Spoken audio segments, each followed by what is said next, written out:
Can you tell us more about plans of audio notes? Any new products, anything? Well, we got some fairly sizable plans to go into the recording, equipment. I'm arrogant enough to think that within the next 2 years we will have pretty much gone as far as it's possible with the reproduction equipment. We cannot sensibly get any further than we are. For several reasons. One reason is that the cost goes up exponentially if you want to make something much better. To give you an example, the standard RIA circuit, which is a passive circuit that we use in the M8, to make something that's significantly better than that, you have to go to the M9, which uses transformer for the high frequency and the capacitor resistor for the low frequency of the correction. Now the cost of going from this to this is 1 to 10. The cost of going to a fully transformer coupled RIA is 1 to 5. And that means that you go from a product that costs £25,000 to a product that costs £80,000. The next step up is 200,000. I don't think I can sell a RIA. Well, maybe I can. I don't know. You never know.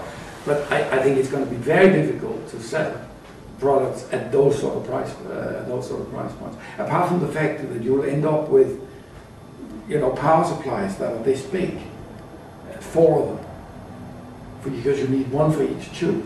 Because in order to feed the tube better than battery quality, you need a very, very, very sophisticated power supply. And I don't think that that's realistic. So the intention is to move into recording equipment. So we start sometime next year, I think, late next year, with a microphone amplifier. And then we're done. We've designed a mixer, and we are we're actually working on a microphone design itself. Because again, I'm not convinced that the type of microphones that are used today for recordings are really that good. I think the preoccupation that people have with wide bandwidth has made the capsules very small.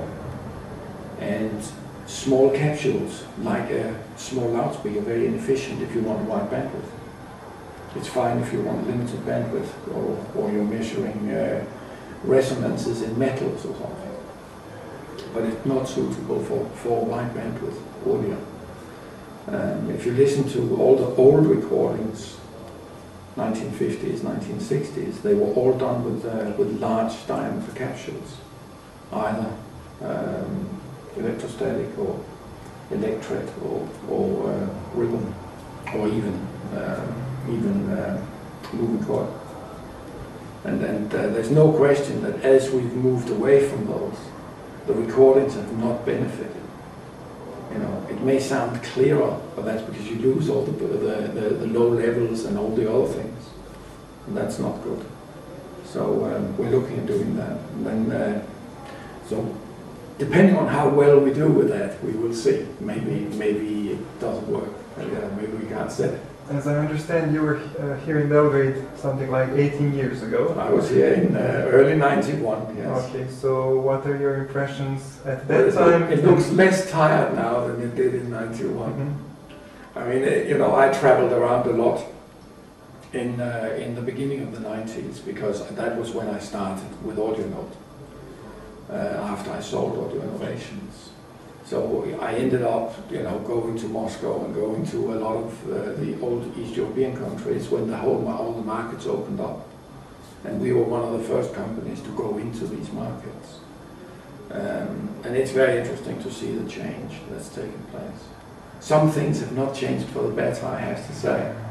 But as with progress, it's not a straight line in every respect. No, but it looks pretty good. I mean, I think the economic period we're going through last year and this year are not exactly the most encouraging. And a lot of, you know, a lot of words have been said about that, so I say no more. But it's certainly the people that are responsible for the shit that we're going through there. They are not being punished appropriately, in my view. That's a political issue, nothing to do with IFRA. But no, it looks nice, and it's, you know, and people are enthusiastic and interested, and you know, and you know, there's a good, there's in general there's a good musical culture both here and in other parts of the old Yugoslavia, and in the old Eastern Bloc. Okay. Thank you very much for your time. You're more than welcome. I mean, you can chop that out and send it back to me. Thank you very much. Thank you. You're welcome.